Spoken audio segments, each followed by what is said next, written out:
Cool. Hit record. Hello, team. I'm going to go over 7 things today that we would have talked about at our team meeting, but people are gone. Life is busy. Things are happening. We're all over the place. And so it's all good.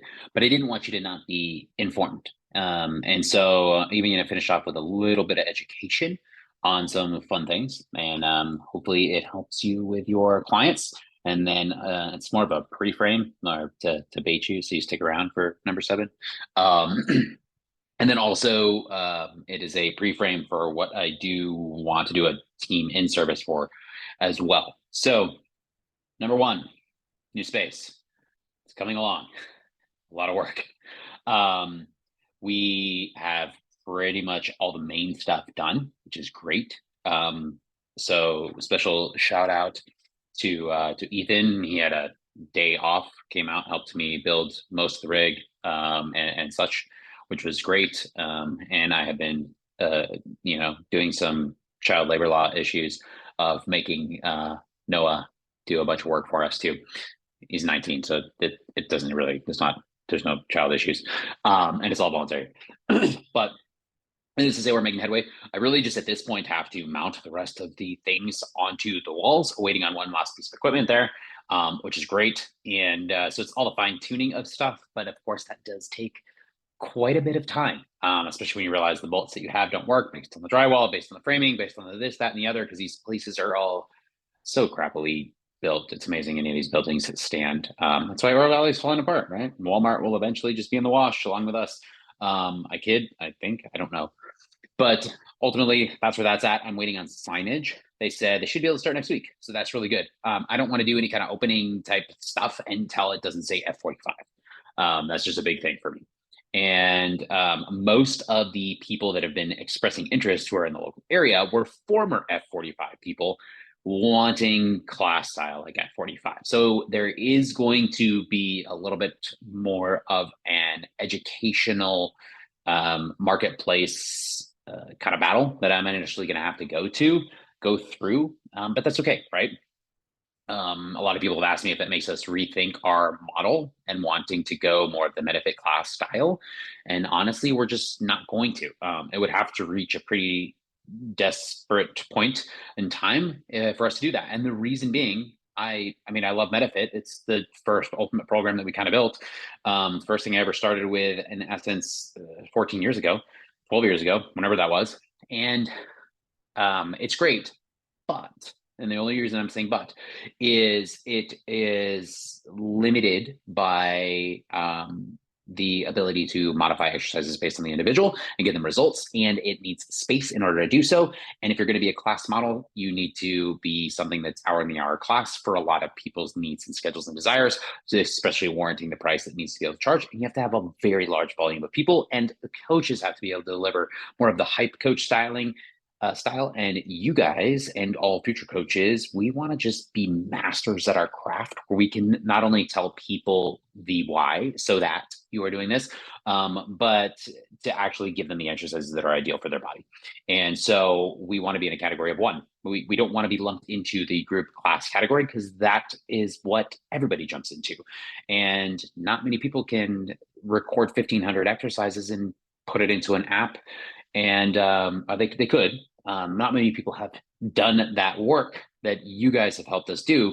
And so we're going to stick to our model that no one else is doing, and or at least not doing well. And it can serve a great need, as you guys know, because so many people just keep coming to us and saying like, oh my gosh, this is great.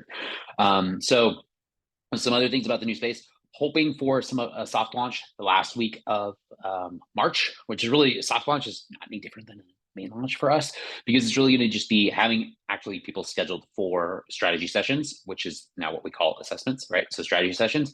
And then literally, like, I'm going to give them, if we're open for that, a free week during that time frame of their semi-private sessions. That's pretty much what we're going to try and eventually run hour on the hour. We are going to start with a Saturday morning type Metafit conditioning class. I may end up adding conditioning to other days throughout the week, but it is not going to be sold as a membership. It is just going to be the add-on free conditioning that you get in addition to your semi-private strength, whether you're a semi-custom or full custom. That's the goal. That's the model. We're hoping to take our existing prices, offer 20% off for the first 8 months, As for the first founding members, which will be up to 50, is our plan. I will let you know if any of that changes, but if clients ask, that's what we're doing. So they get a great savings at the bat. But we don't want to do a for life thing, because then when you do raise prices, because you have to, it can cause some challenges and some issues. And so then also because our current members, they got a special, whenever they came, they got a special, whether it was the first 28 days, first month, 3 months and 1 month free, 3 billing cycles, 1 billing cycle free, whatever it happened to be, everybody has gotten some kind of promo and some kind of special. So for this new location, it's going to be for new members. They can get this, but it's also time specific. So therefore they will eventually be at the same prices. So it's not like, well, why do I have to pay more because I'm an OB? I can just go over here. It's closer to me. That's great. Come on over. You already got your promotion. You already got your savings. So if we need to work something out special, I understand, but that's the goal. We will eventually do an open house. I'll keep you all posted on that. It'd be great to let other members be able to, like, yeah, we're gonna to let them know we're gonna have an open house. And they can be able to roll on out there, which will be nice. And then the last two things that I'm waiting on before I can fully open, we have music, but it has to like Bluetooth from my phone. It can't do anything else yet, because our TVs and the rest of our audio hasn't been able to go up. We're hoping we've got it scheduled for the 20th, 21st. We're just waiting on this unique piece. Because some of the stuff was already there left over from F45, and it took a long time to figure out how we can actually make this very unique amp that is there, but it's worth $2,500. It's amazing that they left for us. But it was designed specifically to work with their like a million TV F45 follow a screen thing. And so anyways, we've got it to work eventually once they have these parts. And then everything with exercise.com. So the exercise.com will have two separate locations, two completely different portals. So clients won't easily be able to just jump back and forth. And honestly, we don't really want to encourage that by any means. We are trying to set it up. It's not official yet, but where if they want to come to a session at the other location, they would be able to buy like an individual session because they remember, sign up and go attend that one. But it's not that they can use their existing membership, because that could easily cause some issues where you have local members at this one spot and it's full and you're like, wait, I didn't get my sessions that I'm paying at this place and I only want to go to this place because some other people from another place wanted to come take the spot that's the only spot I can take. We want to eliminate that as much as possible. But we want to have a little bit of that freedom. So if they want to buy an extra session and come do that, that's great. If they want to roll into a conditioning class, vice versa, that's great. That's what we're going to try and encourage for this kind of initial time frame. And but yeah, it's going to be separate. So more details on stuff to come. But if you have any questions or any insights or anything like that, let me know. But do talk it up. Be like, yeah, you got to let your friends and fam know who are out there. Like, come to block. Cool. All right. Second thing, Gregory event. So myself, Krill, and Ethan, we are going to go to the Gregory School. This is all set up by Allison Jacobs. You guys should all know her, member for 4 years now. And so she is kind of like a provost, I don't know her official title, former teacher, but now higher up in the admin world. And so we are going to run for like 192 students at once in a gym. And then the next like hour for 174 or something like that. It's 190, 170 something. Ethan and I are going to run a program, a workout for these kids. So it will probably be perfect because if you've worked with Ethan and I, it's like what's our heads are like all the time. So chaos plus chaos should equal order in my theory. It'll go great. It's going to be completely smooth. Nothing's going to go wrong with that many kids in one confined space and us running it. But it's going to be fun. We're going to use that as our marketing jump off for summer's youth athletic program. So we've already done some bait to let people know, but here are the details. It's 8 weeks. Really, they're going to get 9. That's our upsell. That's our beautiful thing. You get 2 times a week. We're going to run 3 time slots. This is going to be at both studio locations and maybe less at Catalina Foothills initially to start. And so we're going to try a 1 to 6 model instead, so we can do a little bit higher price, but also not have as much chaos inside of the gym while other members are doing their thing. Last year, it was too much to have a full load of like 12 to, I think Ethan had like 18 kids or something like that, while people were trying to do semi-private. It just didn't work. So we're going to treat it as like its own little semi-private. And then they can scale up or scale down the exercises based on what he's going to write. 2 times a week strength training during the week. Saturday is going to have its own conditioning session. So it's very similar in essence to 2 times semi-custom and 1 time of added on free MetaFit. It's the same concept. It's worked well. We're going to run that for the most part at both of those places. We're going to use the Gregory School as a way to kind of market that, tip that off. So we'll keep you posted if there's anything on that. Now, the reason it's 9 weeks is because 4th of July week, we're just going to close for half the week. And so they really only get one extra session for that. Price point, just so you guys know, if anybody were to ask, it's going to be $399 for anybody. And it's not going to be like last year where if you're gone for 2 weeks, we're like, cool, we're going to prorate. Nope, it's $399. And it doesn't matter if they can't come to the Saturdays. Those are free. It doesn't matter if they can't come to one of the other ones during the week. It's $399. For simplicity, that's the only way we can do it. It was chaos last year.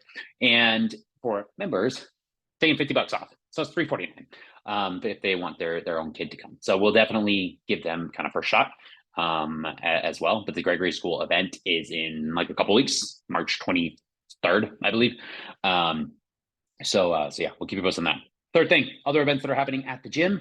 This all came because like several of you during your reviews are like, we want to do more gym events. Like, let's bring the community together. Or like, heck yeah, like we love that. I mean Caroline and myself, very taxed, very limited on time. So if you are interested in having something, doing something, like please let us know. We will gladly let you drive it. We will help support you in whatever way that is needed. If some hours are needed, depending on the type of event, we'll definitely work through it. So don't be shy to throw something our way. But the things that we do have planned, Nadia, who is now a member for quite some time, is a phenomenal chef, has well over 500,000 followers on all these different social media platforms. Like Food is My Muse, or Food My Muse is her Instagram handle, but Food is My Muse is her website. She's sought after in so many different ways, but she's phenomenal. So we're going to do a charcuterie event. I've been bugging her about it for 4 months now, but it's going to be great. I am going to start putting out some budget marketing for it. It's going to be like $75 a person. But basically she's going to have everything come in, gym. So we're just hoping to get at least 10 plus people. Should be fun. Like you build your own charcuterie board with all this amazing fun stuff that she's got. And she's got all these extra tips. And we're hoping we can use it as a way to just kind of bring some people together and kick some things off. We're also going to do a book club. So this is going to be in collaboration with Stacks. It's going to be held over there. It's going to be an evening thing once every other week. So Caroline and Kirill were the ones that set all this up. I think Kirill and Crispin is his name, owner of Saks, set something up initially, and Caroline's like, and now rocking with it. And so basically we're going to do Atomic Habits as the first book. And it's so needed for so many people. And they get the book and they show up and then they talk about it. Kristen leads it, or has some things to lead it, to my knowledge. And then basically they get, every block member gets like 10% off of whatever they buy, food, drinks, whatever they want while they're there, which is even better, right? We also are in the process of starting a collaboration with Board and Brush. So they're local little place down on Oracle where they have these like wooden boards and you paint different things on them. People like this artsy kind of fun stuff, great collaboration thing. So we may have them come in, we may go in there. Well, that's going to be for a future date. We're trying to do these things as best as we can. We know people like hikes and things like that. That's so much harder because there's so many different levels. And even again, we saw it on Tumamak, like we started out as 12 and then it just gets very hard. For me, I'll be honest, I will not do them anymore as a lead in any way, even though I led the last one, because it is more emotionally taxing for me than I know what to do with, because I want to make sure everybody is taken care of. So I want to be in the very back and I want to pull everybody forward and push everybody where they need to and make sure everybody is supported. And I can't do that from the front.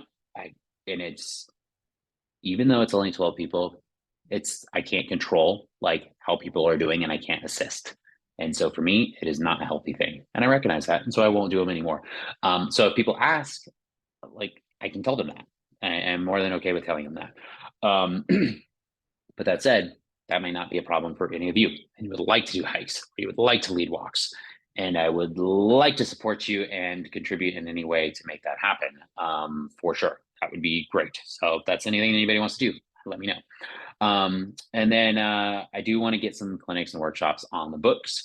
I feel like, and this is where I'm going to rely on you guys to respond, but I feel like there may be some needs for some education and some things around shoulders, knees, backs, and maybe even, you know, some things more specific like a kettlebell workshop again, or lifting something. But as you've got your ears to the ground, like let me know. And this is where we can do it at either location once the other location is open, but it's free for everybody to come. And this is where it could be a great way to have people pull and also bring their friends to that location, because they're going to be like, oh, well, I know it's one time for me to drive all the way over there, whether either way. And it also is a great way for them to be like, oh, my friend lives over there. Let me pull them into. So it's a good marketing thing as well. All right, that's number 3. Number 4, team recognition, props. So I have been not on the floor working at OV really more than, I think it was 6 hours in February. Caroline had me do, and maybe it's like 6 hours so far in March, just based on a few different things. And this was obviously by design, and a necessity, with still how much I'm having to do in order to get the second place off the ground. And we have still gotten so many good reviews from members. It's built into this like automation sequence so that they get when they are signing up. But both the several times that I've like had to come into, gotten to, definitely not had to. I don't like that language because I like to really enjoy it and want to. And I was like, why did I say it like that? But these times that I've gotten to come in, I'm like going around, I'm like meeting new members, and they're all happy and they're kicking butt.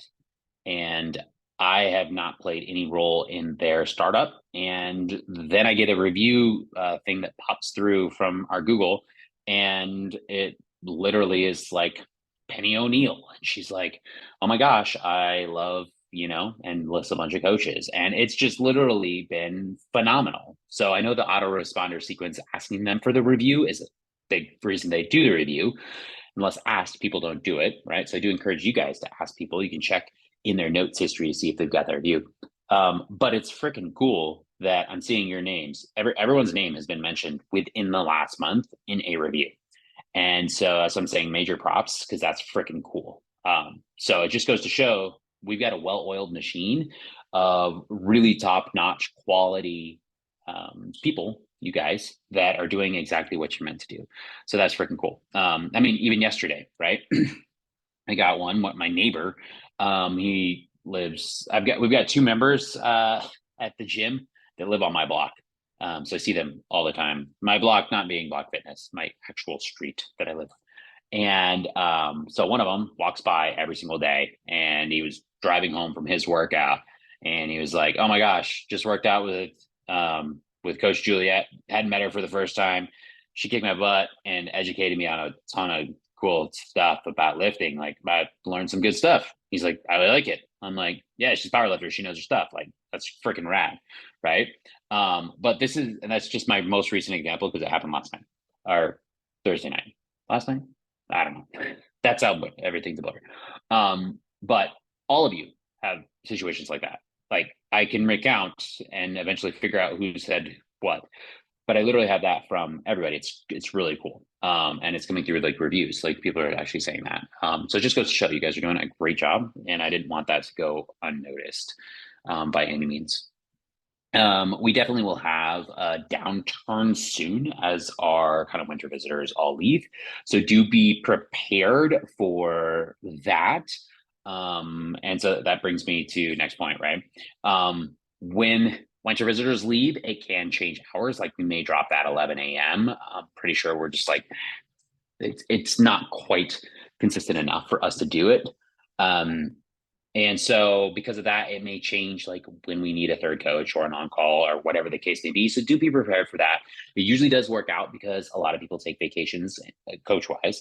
And so I do really encourage you, if you have any idea of what your vacation schedule is going to look like, please, please, please, please, please drop it in now. Like today when you're watching this, like pause this video, pull this out, plug it in.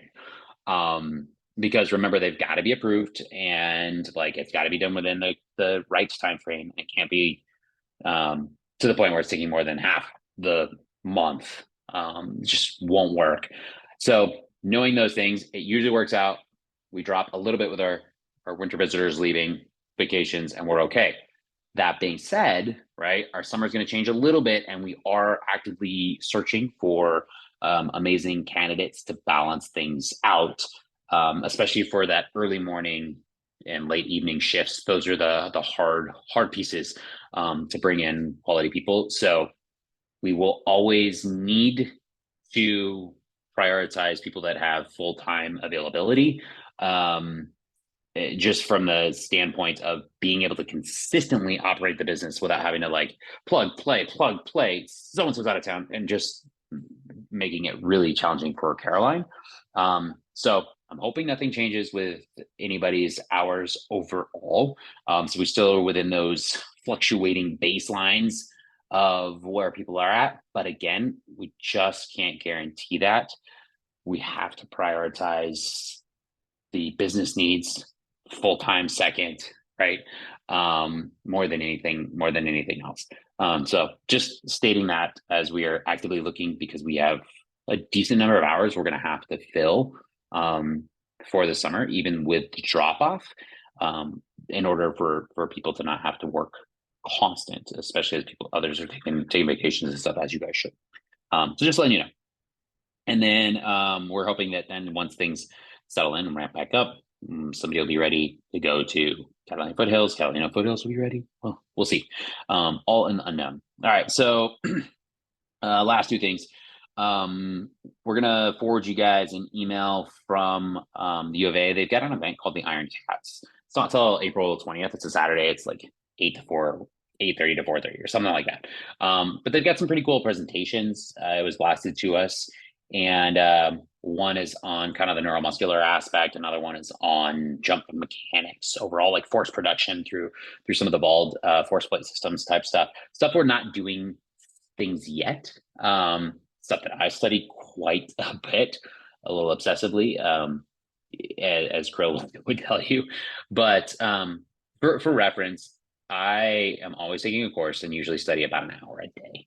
And I'm taking fitness stuff like it's so I encourage you as fitness professionals to always be learning. Pick something, then take a course. And it's not scrolling Instagram for stuff. Like, truly challenge you. And if you need help with something, Ethan can blast you guys some specific stuff. I can blast you some specific stuff that is related to either thing. Happy to help. So, all right. But yeah, it's called the Iron Cats. There's other pieces that I know aren't as beneficial. So I think you might get like a ton of great value out of half the day. It's only $150. That's why we're wanting to forward this on. But then the other is like how to build an internship program. Like, don't really know that you guys need to build an internship program. We have one at Block Fitness, unless you want to do your own. So maybe it is a value. But yeah, just letting you know. And then the last thing, number 7.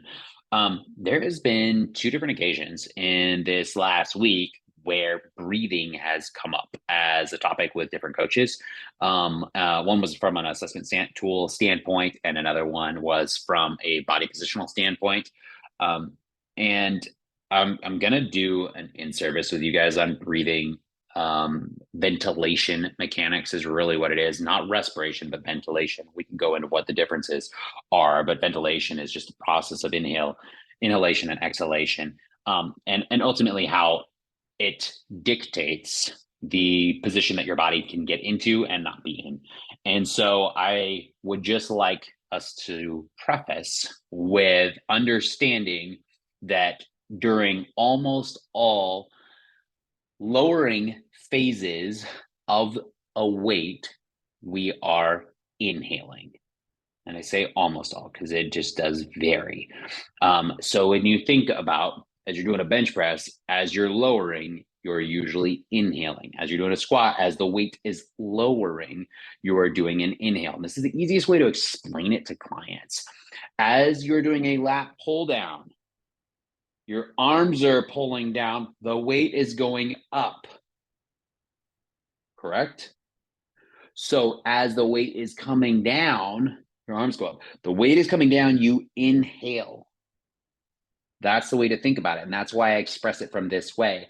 As you're doing a row on the TRXs, the jungle gyms, any suspension trainers, as you're lowering down, your body is the weight, you are inhaling. So as your weight the weight is going up, right? You're exhaling. So on your pull up, you're exhaling. When your lat pull down, yes, I'm doing this. The weight is going up. I am exhaling. So use that as a way to understand. And now let's go really simple, as simple as I can make it. Understanding of ventilation mechanics and why breathing the right way is something I really want you guys to be aware of with working with your clients and not just letting it slide. And this is why when I circle a client at any point in time, I am just going through the checklist cues, right? Say it's a squat. Yep. Inhale on the way down, push those knees out, drive through the feet evenly, chest up high, exhale on the way up, and repeat. They may know all this. It's just a way for me to talk, but it is a way for me to coach. It is a way for me to ingrain, right? And so the reason is let's look at what inhalation does. So you can either be in a state of resting posture of inhalation or resting posture of exhalation. And this is where oftentimes we correlate the two with somebody that has a wide infrasternal angle, right? So that infrasternal angle starting at the xiphoid process is the rib cages that flare out quite a bit. It's your classic, like, what's up, bro? Right, this position, like they're really stuck in a state of inhalation, whereas somebody who has more of this position presents themselves in a position of exhalation. And so oftentimes we say to people, well, you just need to tuck your chin and come into here for like a push-up.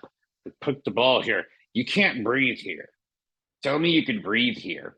So now let's look at that. If we're trying to tell people to be here for a quote unquote neutral spine, they can't breathe. So why do you think we see as somebody ages this and then this? The head coming forward is simply a response to the body's need for an ability to create inhalation. So where does the body create inhalation? Creates it in three places. Yes, the lungs. Common sense number one. The lungs are simply just giant balloons. They don't actually do anything to pull air in or push air out.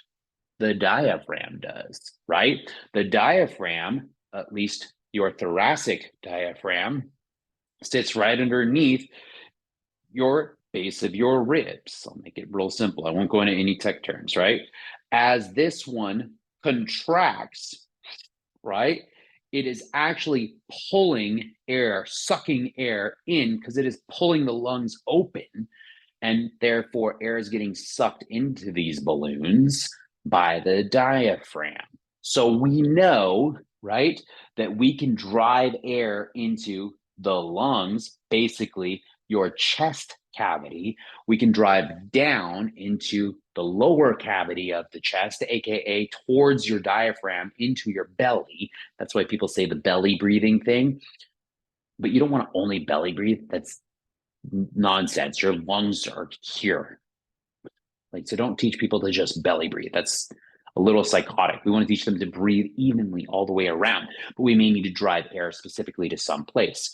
Where is the other place that we breathe into, right? It's our back, the thoracic cavity, because it pushes back on in, right? It becomes challenging to get air into your lungs because you're blocked by, yes, you're pulled down and tight, so your lungs are shortened, so there's less ability for them to gain air, but now you're blocked by your actual spine, so you can't get air into your back either. So then all of a sudden we're like, my traps are always tight, my scalenes are tight, my sternocleidomastoid is always tight. My pec minors are always tight. Yes, because they're constantly engaged from lack of ability to get air. So the head comes forward to create an airway to drive air and tries to push it down. Okay. So what we need to do with that person is try and drive air into the back as much as possible. With someone that presents in this position, right, we need to drive air down to pull the ribs down as much as possible. That's why somebody, let's go through this, who is up here has really weak obliques, right? Internal obliques as well. And they usually have really weak non-showing serratus. They don't have the ability to rotate well through their thorax and therefore drive air down into their bodies. They live in this hyperextension, and it presents so many issues with back and hips, right? Because of that, inversely, someone here, these are all tight because they're all on, because they haven't had the ability. These muscles are trying to help you breathe.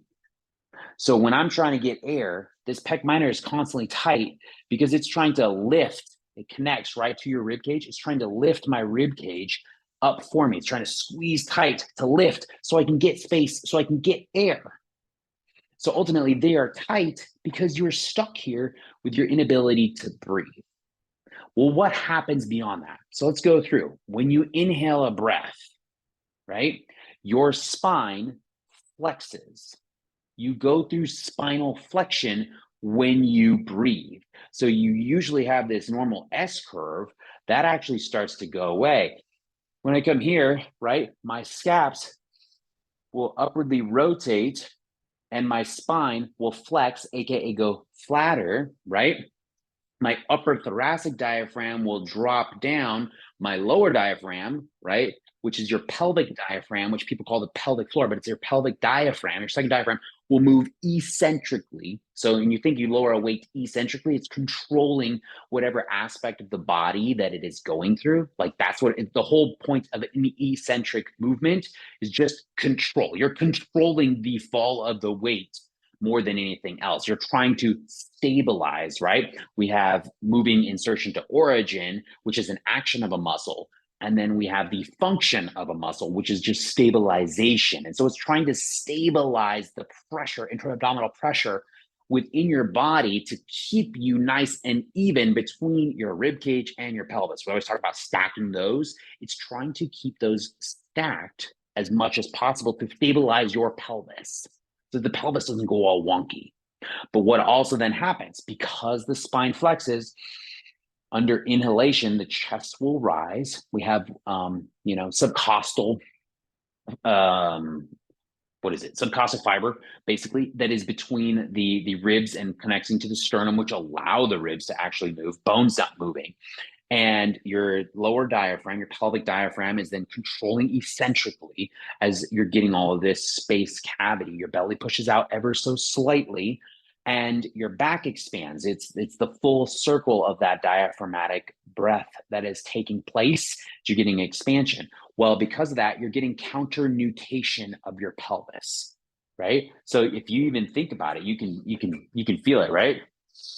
As I take a deep breath, we'll exaggerate it, right? But like it tucks underneath, right? Nutation is just Latin for nod. So think of it as like nodding the head, right? So instead of like nodding the head this way, which would be nodding the head this way into anterior pelvic tilt, I'm counter nutating. I'm counterly nodding my pelvis, and it's tucking up underneath me, right? And so because of that, what do the hips do?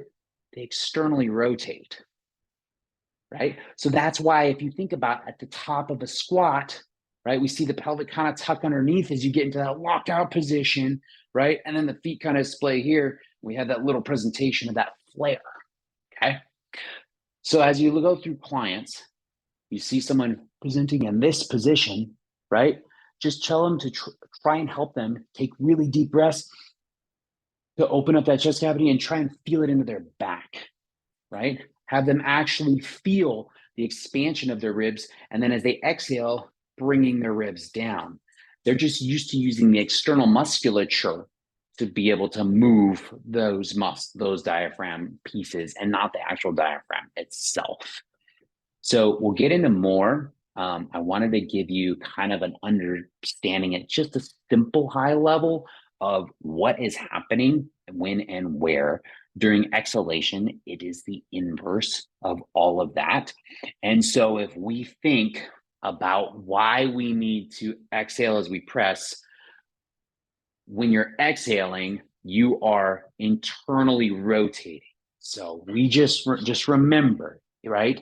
If we inhale, we actually open up the entire chest cavity. And so we're stabilizing the shoulder because as a byproduct of that inhalation, you are externally rotating the shoulder. If I just brought that weight down and exhaled, this is not going to get me much power. This is just going to get me into this position that we see here and why breath matters. If we exhale, now at that top, it can internally rotate, which is what we want because that's part of the process of exhalation. The shoulder and the hip are almost identical. You have your lateral aspect of your delt, which is really called the what? Because I educated on this on my intern thing, which I know you guys all watched. Medial delt, just like you have the medial aspect of your glute med. They're very similar musculatures. The joints are very similar joints. The process is the same under exhalation, inhalation, external rotation of the shoulders and of the hips as a byproduct. So this is why we need to cue these things on a split squat. We exhale on the way up. Why? To drive internal rotation back into the hips so that they don't fan out and they're trying to find some stabilization that they can't from their hips anymore because they're not using their breath and then they're using their lower back, right? They're not breathing properly when they're rowing and then they're collapsing their shoulder capsule and they're putting a lot more strain on the neck and the pec minor. Simple little thing, but if we can start to educate on why and how, we're going to get results next faster. And the reminder is that you inhale as the weight lowers. Follow the weight lowering with an inhale, right? So that's my 7. I would love to hear anything you guys got. I'm sorry this is a few days late. That seems to be the way my life is going. But I'm doing the best that I possibly can. And I appreciate you guys for doing the best that you possibly can because it's showing based on the reviews with all your freaking names, based on the positive feedback from our members. As you guys are juggling a lot of members.